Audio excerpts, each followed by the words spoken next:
Hi there. Thank you so much for listening to Grounded in Maine today. My name is Amy Fagan, and my guest today is David Auge, who is an author. His book is called Man's Search for Sustainability. But David, thank you so much for being here today. Great. Well, it's nice to be invited, Amy. I love this. It's a fun conversation because you've been in this field for a long time. Yes, quite a few years. Yeah. And is this a new book for you? It is. It's an effort to put on paper a method by which I want to communicate some important things about sustainability to the next generation. Oh, why would you want to do that? Well, kind of the purpose is the fact that I think we're losing a lot of the grasping of what sustainability is. Mm. Sustainability is it's a normative term, and in many times people see it as a destination, not as a journey. Normative describes things. It's like beautiful is a normative term. Something can be more or less beautiful.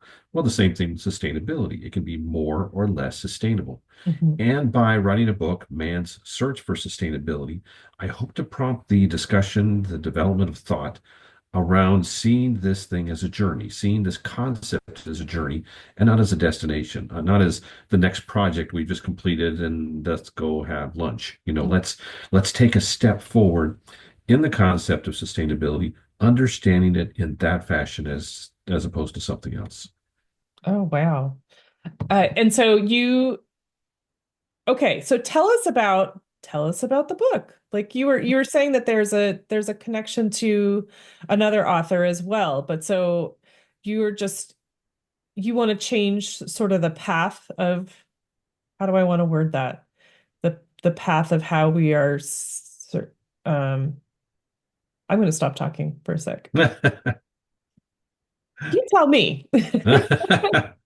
Okay, Amy. Well, the concept and the title of the book parallels something by a gentleman called Viktor Frankl. Viktor Frankl wrote a book, Man's Search for Meaning. And his background, he wrote this book in 1945, about 3 months after having been released from a Nazi concentration camp. He Mm. was a Jew, and he had been in a concentration camp for about 3 years during World War II. His background was as an Austrian neurologist and psychologist, and he founded what was called logotherapy. It's uh, it's a concept that what surrounds us and what motivates us as individuals is a search for meaning, our purpose for being here. Now that contrasts to two other psychologists who were also in Vienna. There's Freud and there's Adler, and both of those said no, like Freud, our desire, our concept for existence as humans is sexual in desire. It's a desire for pleasure and for meeting our needs of pleasure and going from there. Adler, his concept was no, it's the search for exercising power over others, of dominating one group as opposed to another. And Frankl, he came to the table and says, no, it has to do with a deep inner yearning for purpose, for meaning. Mm. And the reason why Frankl brought this to the table is because as he spent 3 years in the concentration camps in Nazi Germany, he spent a lot of the times in the infirmary.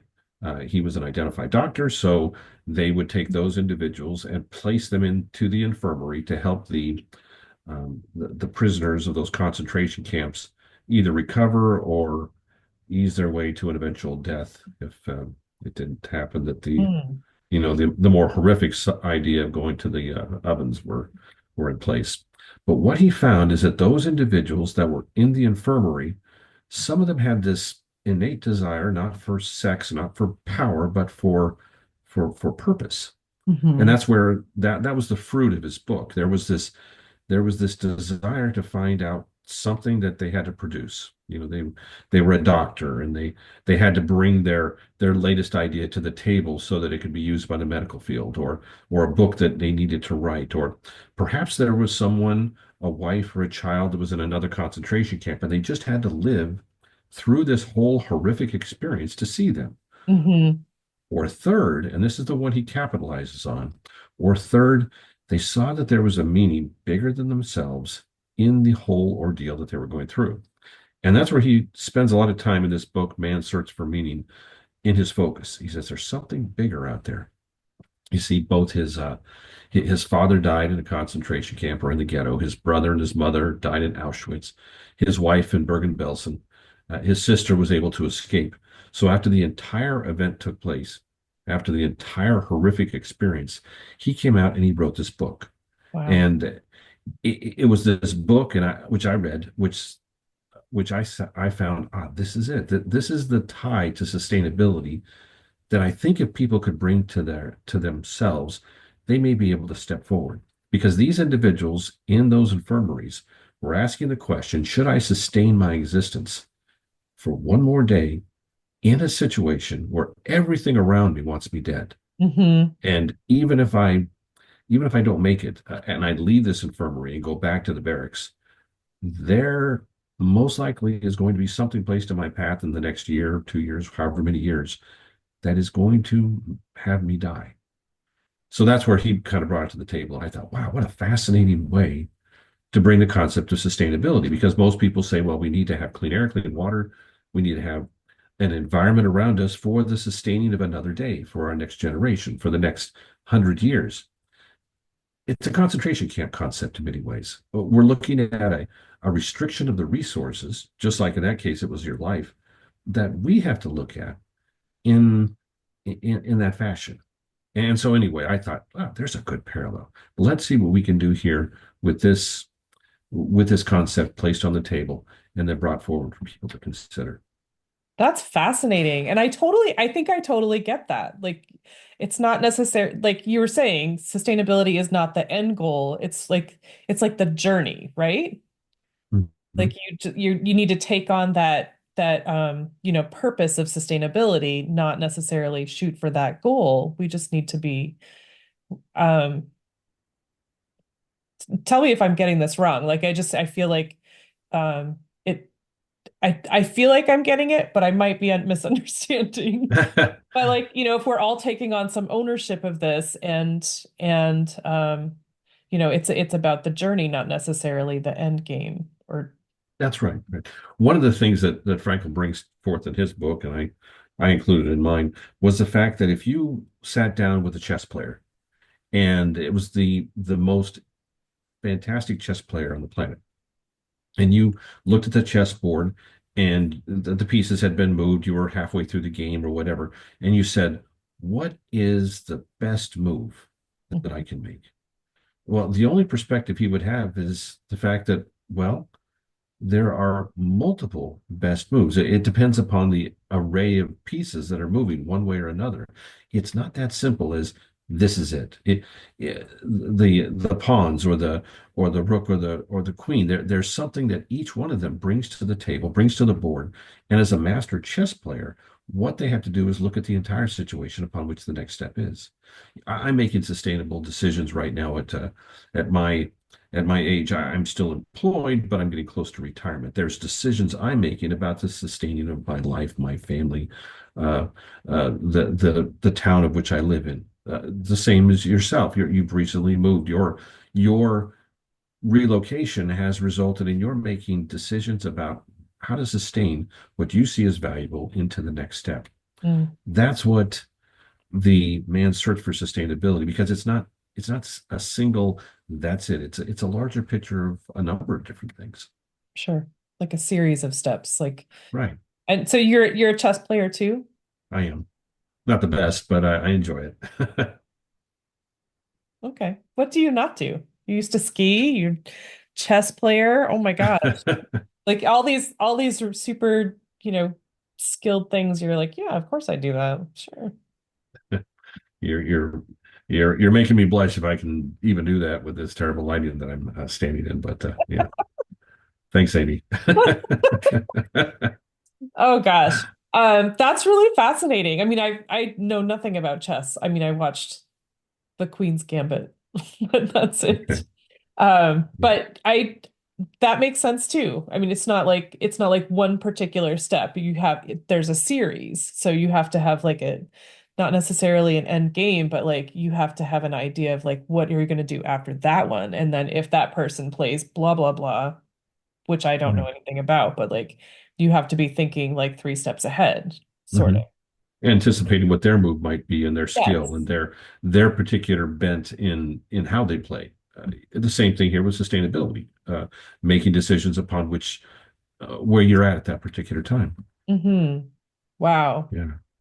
Um, I mean, it's totally true. It's just it's a different, like you were saying, we've kind of lost that idea because we're like, ooh, sustainability is way up here. We have to get there. But it's also like all these little things that are, all these little, not necessarily little, but there are so many things that we can be doing and not necessarily, I mean, yeah, my words.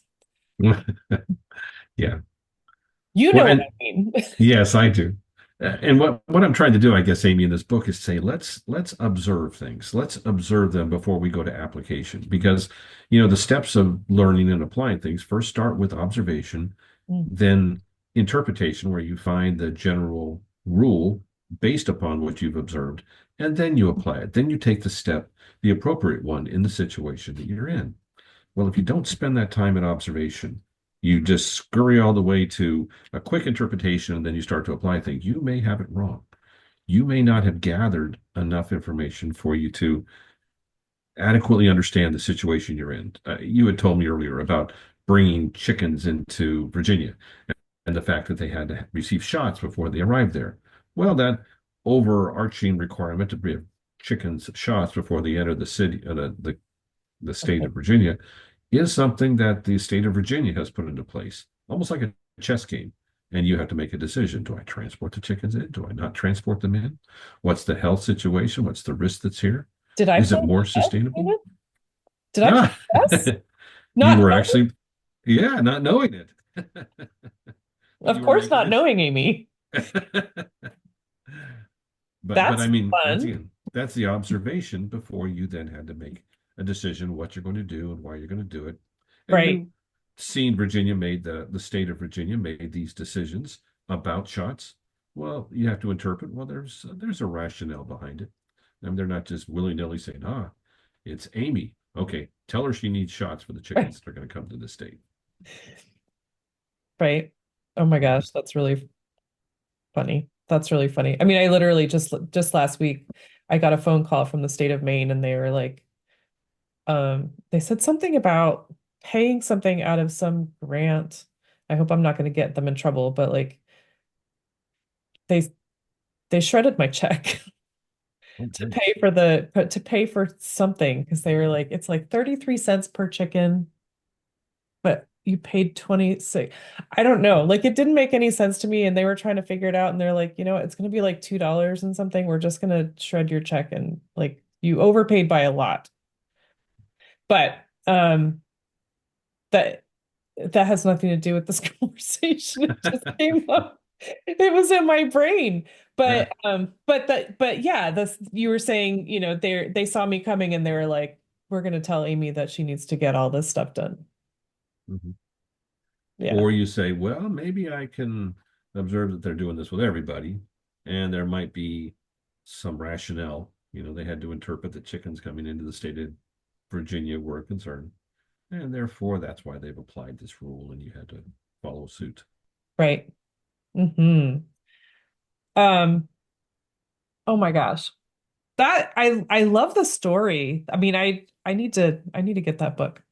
I need to get my hands on that book. Because I love the way that you tell it because it's not, did you do an audiobook? Well, there actually is an audiobook. Yeah, it's Oh, not my voice; it's someone else's voice reading the book. that's But very yeah, cool. Um, yeah. So tell me more about the book. okay. Well, the rationale behind the book was the fact that I could place on the table two things to observe that hopefully wouldn't insult anybody. Many times when you bring the concept of sustainability to the table, people go, a political discussion. Ah, we're going to get into a political arm wrestling contest over this. So that's what I didn't want to do. I wanted to put on the table two extremes. One that everybody says, no, that's it. That's the best sustainable community out there. They're honeybees. They've got it down. If we could all just be like honeybees, the world would be a better place. And then you go to the other extreme, where it's this desert locusts. I mean, they're in the Bible as the eighth plague and, the destruction of Israel and kicking them out of, or taking them out of Egypt. Right. Oh, there's biblical proportions that are associated with this thing. This is a rotten creature. It destroys communities, state, nations, even. This is something that's on the other end of the spectrum. So I put both of those on the table. One which most people would say is very sustainable and something we want to be like, honeybees, and the Right. other one, desert locusts. Well, my goodness, they just eat and reproduce and just consume everything until nothing's left and they all die. We don't want to be that way. Well, let's look at strengths and weaknesses of both of them. If they're distant enough from us, we can observe and learn from both of them. There's strengths and weaknesses in both community. Mm-hmm. And from there, maybe we can search for sustainability without becoming so politically charged about the concept at all. Right. And that's the reason for the book. So I wouldn't start off with someone looking and going, oh, I'm not reading that one. No, let's start at least observing these two and let's walk forward in it. Right. It's not like good, bad. It's like, everything has a purpose and Yeah, a strength and yeah. yeah. Um, So what I did, and this kind of goes to the story I think I told you about Amy at the beginning of the book, is I was at the West Point Society of Greater Houston. I'm a West Pointer, and West Pointers have different groups all around the country.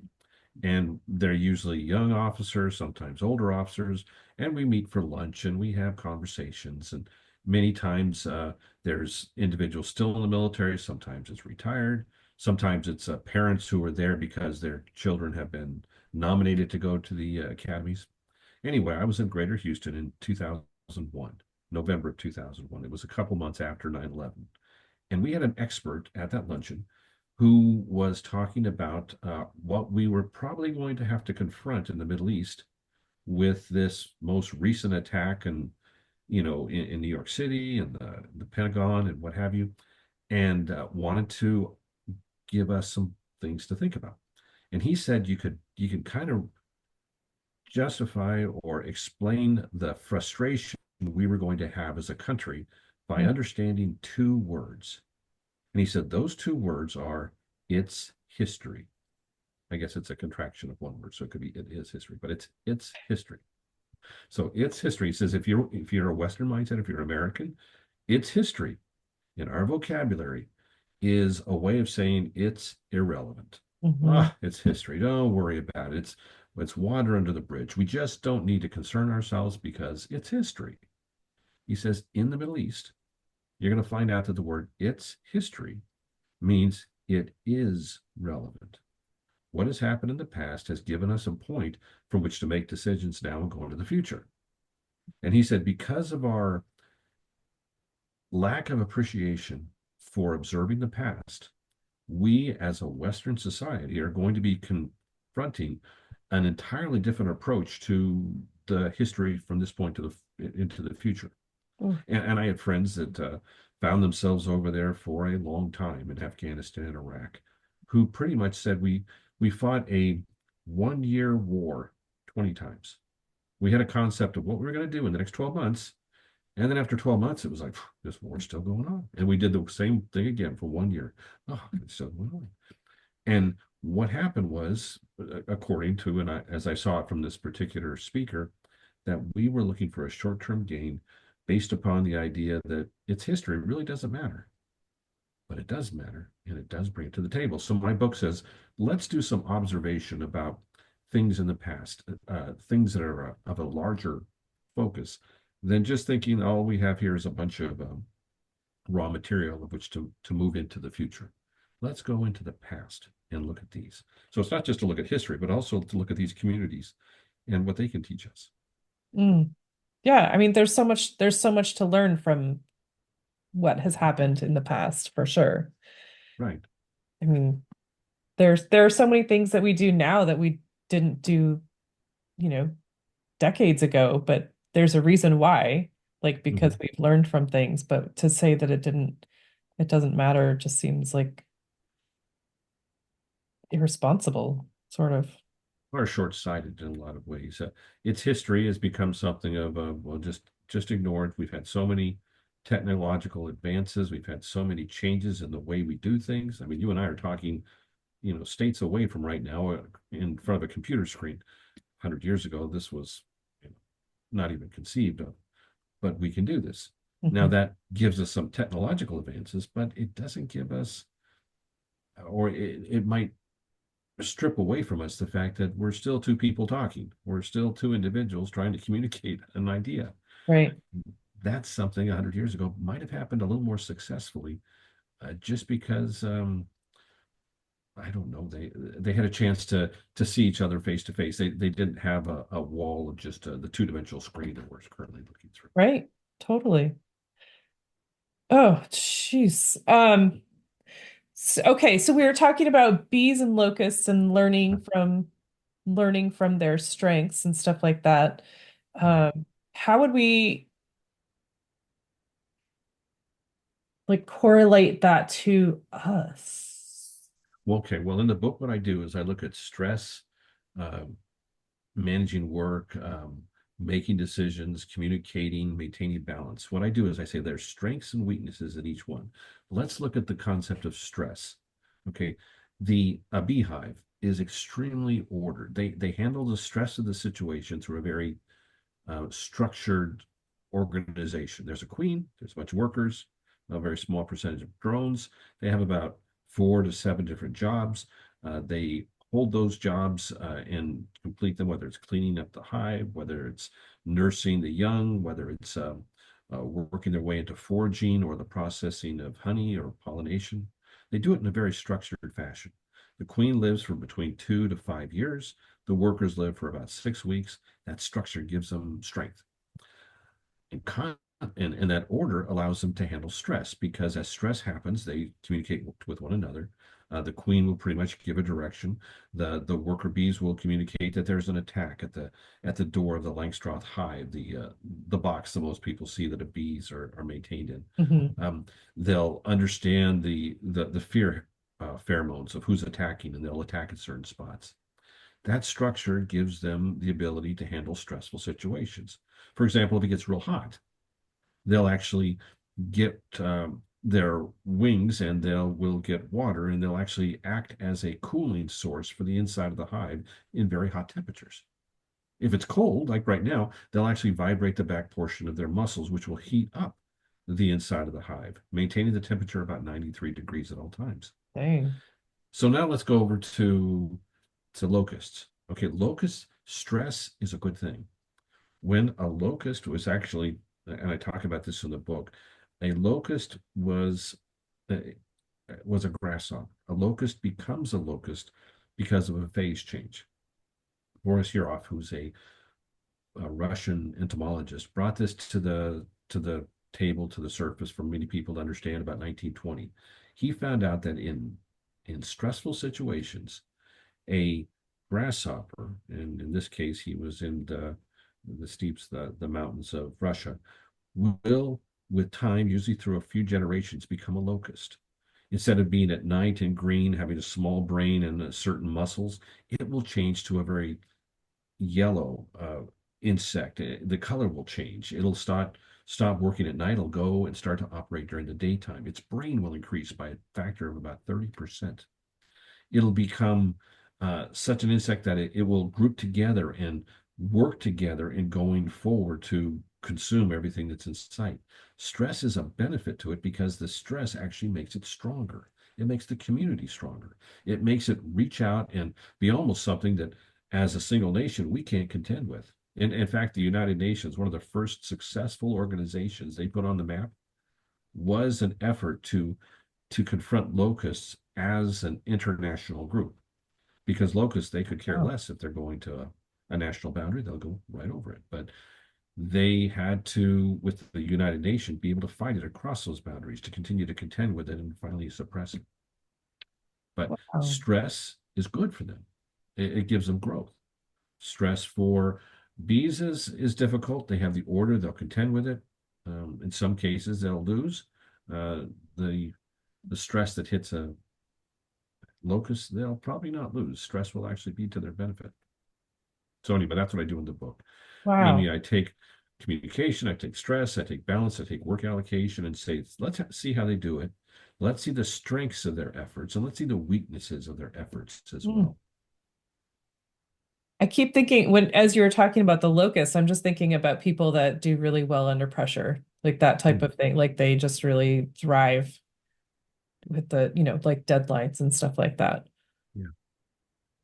Mm. Yeah, and society seem to do that as well. When they're placed under stress, they seem to uh, bring to the surface the most creative of the population there to help, if it's a victory they're looking for in some type of conflict, the ability to win. Mm. Um, and so those things from a societal aspect aren't always so detrimental. I'm in North Carolina, in Western North Carolina. The flooding, the damage from Hurricane Helena was devastating. But at the same time, some of the reports out of there of communities working together, of individuals saying, I had no idea that my neighbor was willing to give me almost the shirt off their back in order to be able to contend with what we're now facing. Right. And True a love story. that they had. Yeah. And it was came not from the stress that they all broke down, but the stress made them band together and stronger.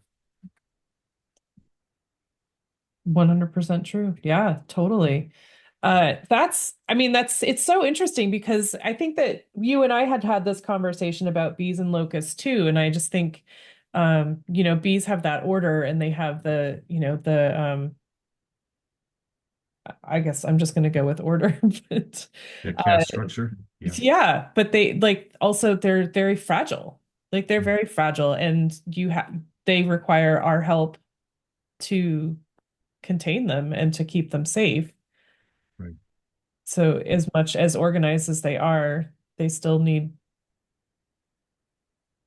I'm just thinking like, locusts have survived like people trying to take them out. Mm, yeah. And that's the stress makes them stronger thing, but that's it's something that and of course, Hurricane Helene has taught a lot of people to work together and that's true, with those huge storms and the damages and stuff like that, people really band together. Or like, when with an attack or something like that, people really band together and they work together. And that's a good thing. It just makes people realize that we're actually on the same team. Right. Yes. Mm. Yeah, and helps to strengthen that team as well. I mean, many times it seems like the toughest coach seems to have the best football team. Hmm. And Right. Oh gosh, yeah.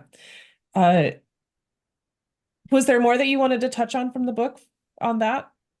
well, one let's go to making decisions. Okay. Okay. One of the things about making decisions, and it also has to do with communication, is that bees have the ability to debate. They have the ability within that community to actually bring information back about the best sources where they might find nectar or pollen to the hive. And in that travels and in that return to the hive, the bee that now knows a good place to go will communicate through a dance. And that dance will indicate the direction as well as the intensity with which he dances or she dances, because the bee is entirely a female-led organization. Her dance will actually communicate um, through its intensity the favorability of what they have found out there. If it's a lot of pollen, if it's a lot of nectar, if it's a good source, the Right. intensity with which they dance actually is communicated. Mm. They do this also when the hive is trying to relocate. There's a debate which is happening on the outside of the hive. Now, let me back up a little bit.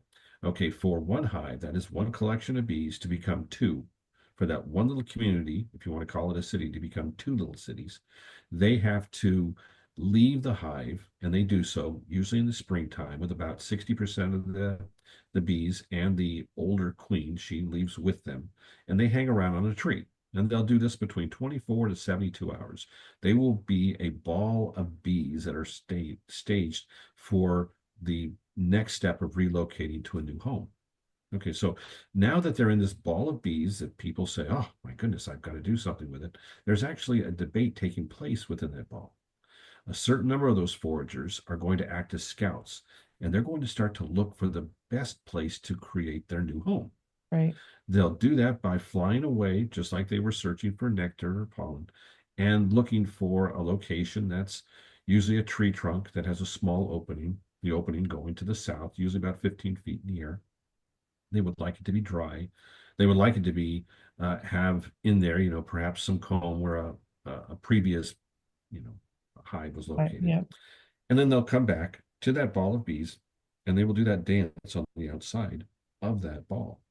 Now, a number of other bees will be doing the same thing, and they'll come back. And in that debate, those bees making that dance will prompt others to say, you know what, I think we ought to check this one out too. And they'll go and look at it. They'll come back. They'll do the same dance. That same dance lasts between 24 to 72 hours.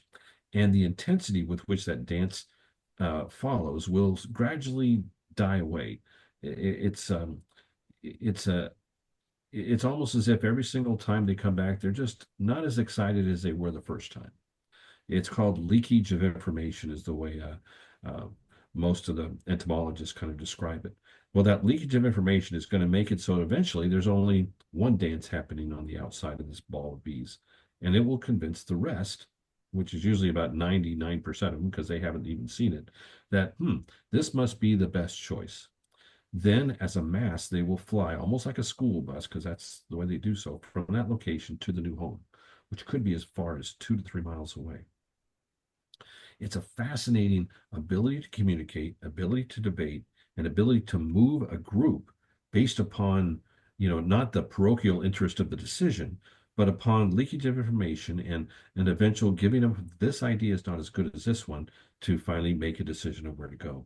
As humans, we could learn a lot about it because we're so bent into this. This is the only way to do that we don't listen to the compromises out there that Totally. could Oh come my up with a gosh. Yes. better solution. Yeah. And, Uh, and that's what, Jeez. Yes. yeah, we're going to die on our particular situation where let's compromise a little bit. Let's go a little bit this way and not die because of this issue opposed to somebody else. Okay, Mm, so that's how they communicate and they make decisions. Now let's go over to the locusts. okay. Locusts have um, a reputation for marching forward almost like an army. They go forward as an army many times because they have tremendously large eyes. The eyes have almost 180-degree. They can see from almost down all the way up and then to the left and the right. They have this incredible seeing capacity. Yet, we can't in any way, just like you're trying to do, Amy, right now, is how far can I see to the left or the right? Well, these things can see tremendously. Well, those eyes are actually a big part of the brain that's expanded. It gives them a greater awareness of what's happening around them so that as they do move forward, they move forward in awareness of what everybody else is doing around them. Mm, In many ways, it parallels social media and the ability social media has upon driving us to know what the general consensus is of the steps forward that we need to take. They many times do that movement because their numbers give them strength over predators. That very sheer, um, just the millions, billions, and perhaps even trillions. And then we do have some comments in the book about trillions of locusts in one place at one time. oh my Make God. it so that, yeah, things that are going to try and attack them back off and say, you know what, let's just leave this group to themselves for a while. And that particular ability to move as a group because they can observe what everything is happening around them gives them a strength as a community that is overwhelmingly strong and overwhelmingly impactful upon the efforts of where they want to go. Oh my Uh, gosh. yeah, so and you can see the parallel to our own abilities to use social media, to use other communications um, opportunities to move us as humans in that way.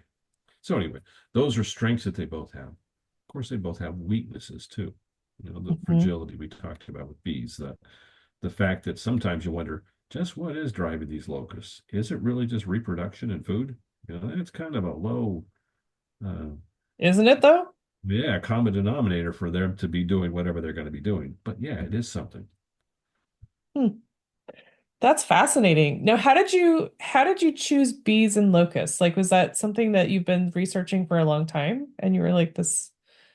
Well, let's see. Let's start with bees. About 5 years ago, uh, we had we positioned bees on the company I work for onto the site. I work at a site with lots of acres, so lots of acreage. There, we have a wildlife habitat area, and as a part of that, we have, trails. We have a lot of natural fauna and flora that we can develop. We also have about 5 beehives, and there was a individual that worked there who was a bee expert. He was a beekeeper who positioned these and then started to train other employees about how to use them.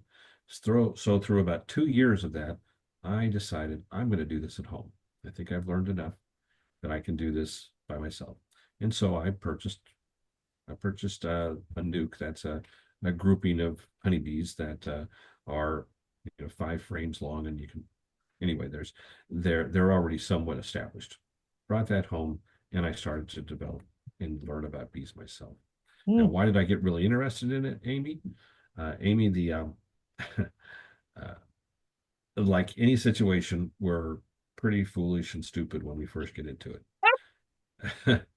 Why did And I do it? I don't really know. I thought it would be cool. yeah, well, I don't like getting stung, and I got stung quite a few times. And one particular time I was out there and I was moving the bees around, and this was a pretty I had 2 hives. This was a pretty aggressive hive, and I was moving certain things around.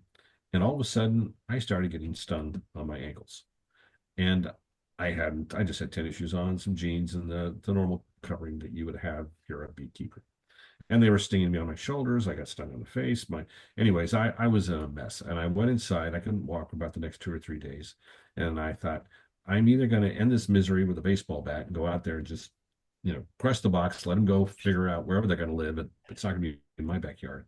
Or I'm going to really start to study this insect and really figure out what I can. And that started me down the road of reading.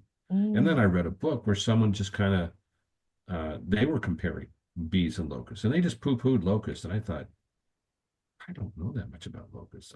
mm, Are they true in their contrast to this? And then when I started to read about locusts, I was just really overwhelmed because there's both good and bad there as well. sure. And so that prompted me.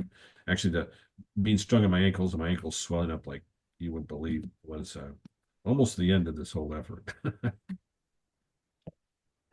Um, wow. I mean, as you're talking about the locust, I keep thinking like it's one of those things that you don't really think about, but when you do think about it, you're like, that's really beautiful how they to understand sort of their like purpose, and it's just that they are the sheer numbers, like you were saying.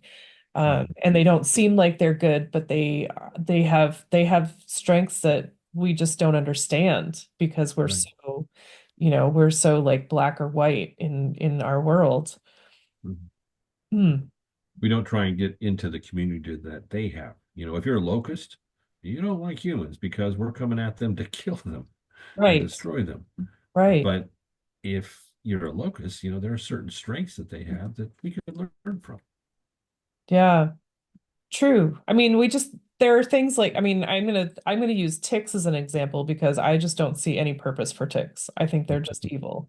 But I mean, I'm sure a lot of people probably think of locusts like that as well. Like just, what is their purpose? They're just here to, like you said, just consume everything and descend on our area.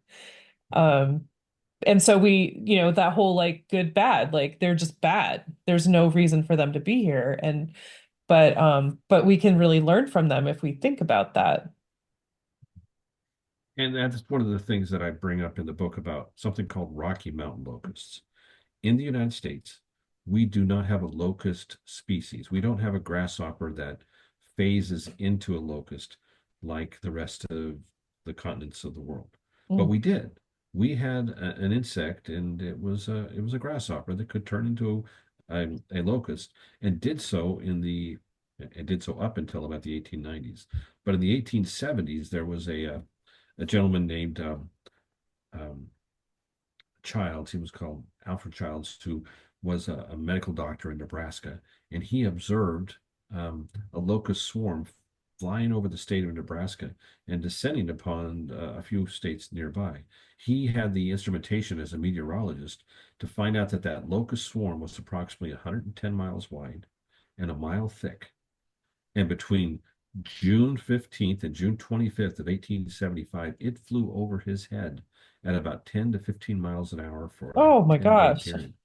Yeah, and he was reporting this to the meteorologist resources that we had in Washington, D.C., and was writing everything up, saying this is just incredible. He had an estimate, and he thought it was a lowball estimate of almost 3 trillion locusts flying at that time. Talk about overwhelming. That's a Yeah, lot. yeah, And moving so fast. And mhm, what did you say? 100 and how many miles? 110 miles wide, 1 mile thick, and traveling for approximately 10 days. That's insane. Yeah. And of course, the states at that time had to harness their state resources because Mhm. they were all being consumed. The farms were being wiped out.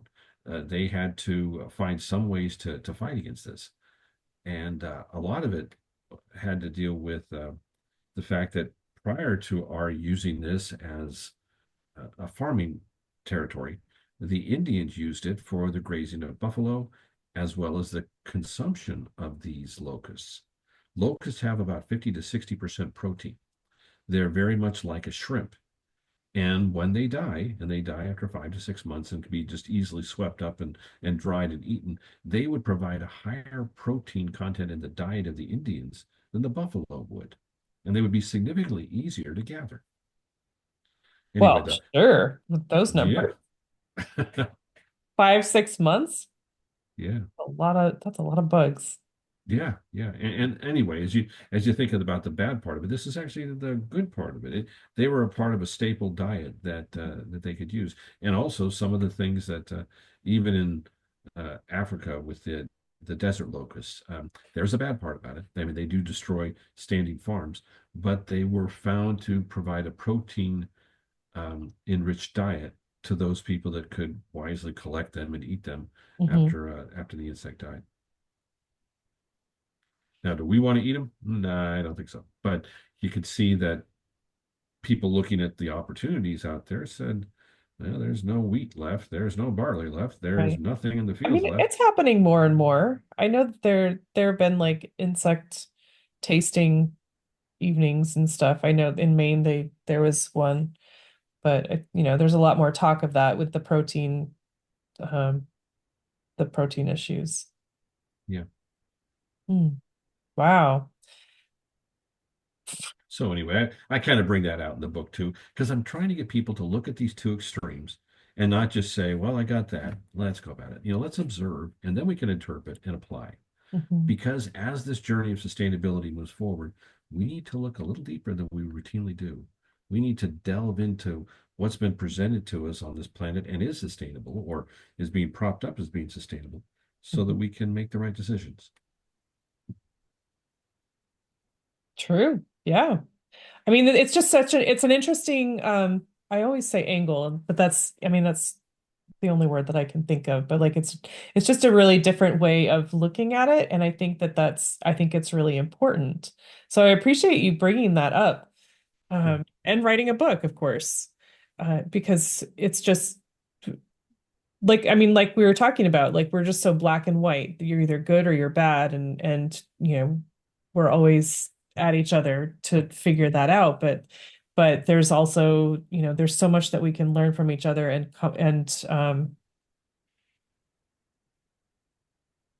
oh, I can't think of the word that I wanted to use. Compromise. Mm. Compromise. Yeah. Um, and or just negotiate. There's so much that we can learn a lot from that. Right. Right. So And thank you hopefully for get a that. bigger picture. I mean, I know we've been talking for some time now, Amy, but there's a quote that is frequently used by Viktor Frankl in his book Man's Search for Meaning, Mhm. and it's from Nietzsche. Some people think that Nietzsche is not the best person to quote from, but he has some very fascinating insights. And one of the things that he says, he who has a why to live for can bear almost any how. It, Viktor Frankl says, let's look at logotherapy. Let's look for the search of meaning. A why to live for. Our why of sustainability is the decision by which we make decisions of what we're going to do. What car are we going to drive? What kind of house are we going to live in? What kind of relationships are we going to foster? What kind of food are we going to eat? What kind of array of country interaction are we going to have? The why do we do that? Having been thought through and having been known within our very being will help us handle any how. Mm-hmm. You asked about the changes in the environment that are around us, whether it be rivers or whether it be air quality or something like that, or global warming. Those particular things that ask the question of how are we going to do this have to kind of circle back to the why do anything at all. Mm-hmm. Why does it matter to you? Yeah. Mm. Mm.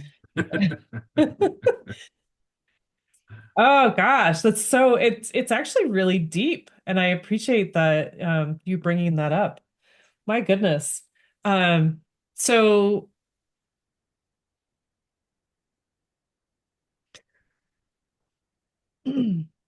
okay, so I mean, so you were saying, around climate change and stuff, like why do anything at all? Like why would we do it?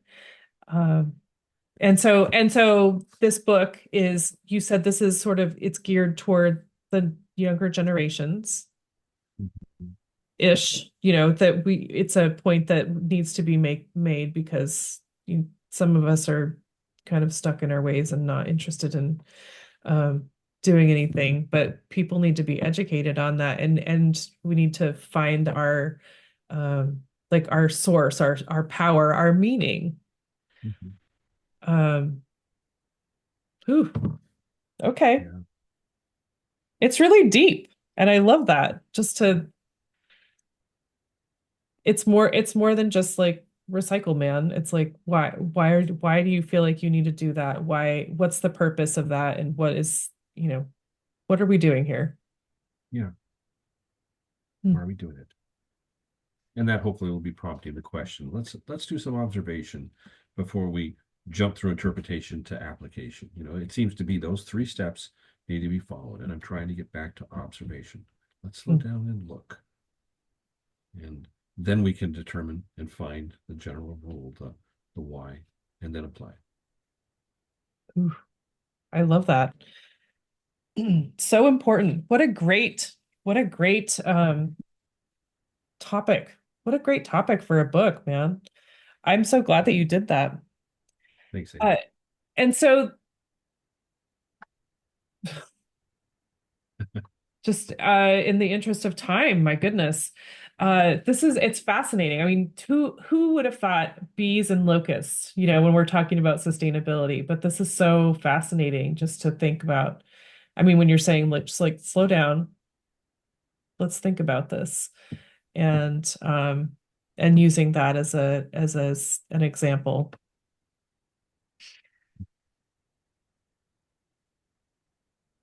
Um, all right. So, David, when I say the word sustainability to you, I mean, I know you just wrote a book about it, but like, what does that mean to you? It's a normative term. It's a term that used as a describer of something upon which we want to take action. It's normative, like the word beauty. Right. Something can become more or less sustainable. So, what I understand it to mean is a journey upon which we want to make what we're doing more sustainable, not less. Got it. Okay. And I didn't even notice if you had given, are you on social media? I know you're on I'm on, LinkedIn. yeah, Instagram. But if you want to see my book, I got a website. It's davidaugeBooks.com.